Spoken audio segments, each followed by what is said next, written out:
Assalamualaikum warahmatullahi wabarakatuh. Halo anak-anak semua. Hari ini kita akan belajar tema 6, subtema 3, pembelajaran kelima dengan muatan IPA dan SPDP. Sebelum mulai belajar, kita berdoa terlebih dahulu ya. Berdoa dimulai. Berdoa selesai. Baik anak-anak, sudah siap untuk belajar hari ini? Kalau sudah siap, mari kita mulai belajarnya. Pertama-tama kita akan masuk pada muatan IPA. Sekarang perhatikan gambar yang ada di hadapan kalian. Di sini pada gambar ini ada gambar seorang ibu yang sedang membuat kue bersama anaknya. Nah, diperhatikan dan diamati gambar ini baik-baik. Apa saja benda konduktor dan juga isolator yang terdapat pada gambar? Nah, coba kalian amati di sini. Ya, benda konduktornya di sini ada loyang kue dan juga ada oven. Kemudian, benda isolatornya di sini ada kain serbet dan ada pegangan oven.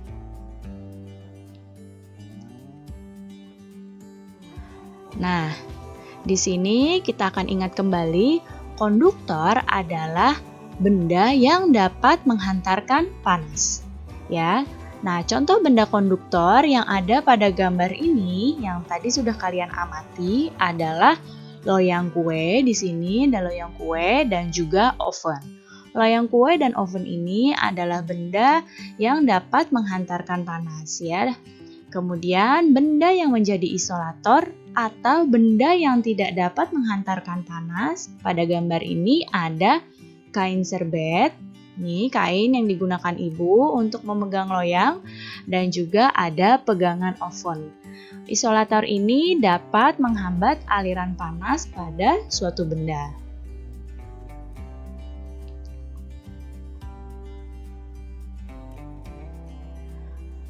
Barang-barang di dalam kehidupan sehari-hari banyak yang memanfaatkan sifat benda sebagai konduktor atau isolator.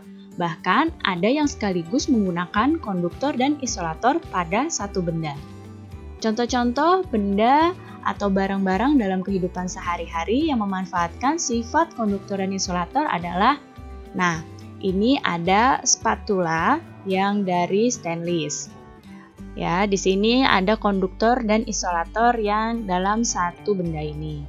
Kemudian ada cerek ya atau untuk merebus air. Kemudian di sini ada penggorengan atau ada teflon penggorengan. Nah, di sini teflonnya berbahan konduktor dan pegangannya berbahan isolator. Ada juga setrika. Setrika ini juga gabungan antara konduktor dan isolator. Konduktornya di bagian bawah dan isolatornya untuk pegangan setrikanya. Ada kain, ya kain ini sifatnya adalah isolator, yaitu dapat menghambat panas. Dan juga ada jaket. Jaket juga termasuk benda isolator. Dan masih banyak lagi benda-benda di dalam kehidupan sehari-hari yang memanfaatkan sifat konduktor dan juga isolator.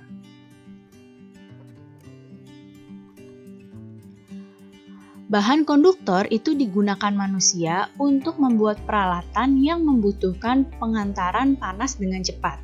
Ya, jadi berbagai peralatan masak contohnya dan juga mesin-mesin itu menggunakan bahan yang dapat menghantarkan panas dengan cepat.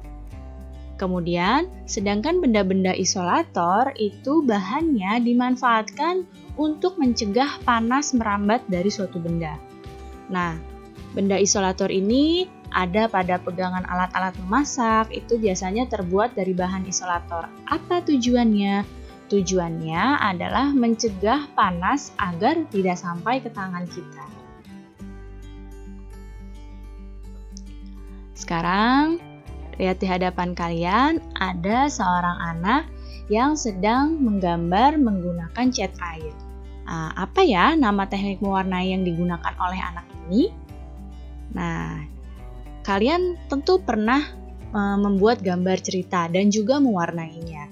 Nah, dalam membuat gambar cerita dan mewarnainya itu ada 2 teknik yang bisa kalian lakukan, yaitu ada teknik kering dan teknik basah.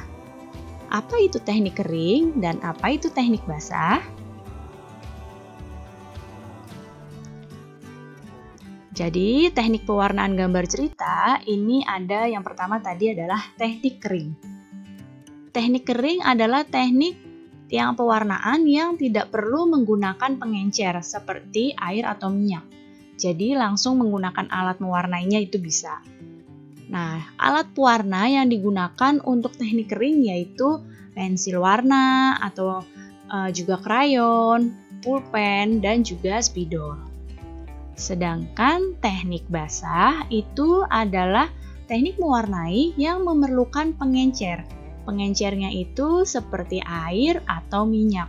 Jadi mewarnainya itu harus diencerkan dulu baru bisa untuk mewarnai. Alat pewarna yang menggunakan teknik basah itu contohnya adalah cat air atau juga cat minyak. Ya, jadi ini perbedaan antara teknik kering dan teknik basah. Sekarang kita lihat yang teknik kering. Jadi tadi teknik kering itu dapat langsung menggambar sekaligus mewarnai cerita pada kertas. Ya, di sini menggunakan pensil warna nih contohnya gambar yang diwarnai dengan menggunakan pensil warna. Nah, kalau yang ini yang menggunakan krayon. Ini yang menggunakan spidol. Ini yang menggunakan pensil biasa. Dan juga yang ini dengan menggunakan pulpen. Jadi ini adalah contoh-contoh cara mewarnai gambar dengan teknik kering. Sedangkan yang teknik basah itu jadi sebelum diberi warna sebaiknya kalian itu membuat sketsa ceritanya dulu baru diwarnai. Kalian ini memerlukan kuas, palet, air atau minyak dan juga kanvas. Nah, ini yang ada di hadapan kalian adalah contoh mewarnai dengan menggunakan cat air nih, seperti ini ya. Dan yang bawahnya ini adalah contoh mewarnai dengan menggunakan cat minyak.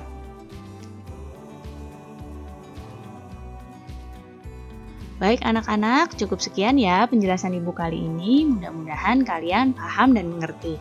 Terima kasih anak-anak semua. Sampai jumpa lagi. Wassalamualaikum warahmatullahi wabarakatuh.